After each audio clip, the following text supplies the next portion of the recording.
If you do have a construction company, you should have two LLCs, unless you lease all your equipment.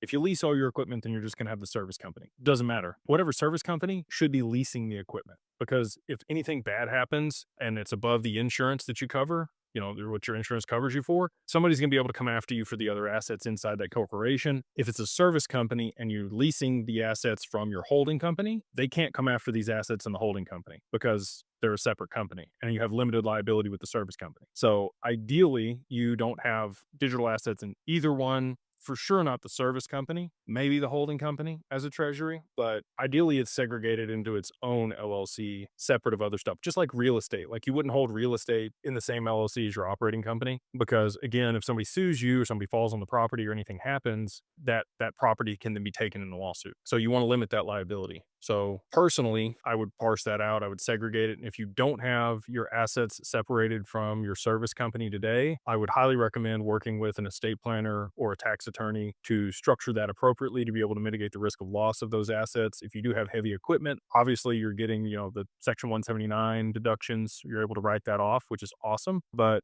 you probably want that in a separate company that you're leasing to your service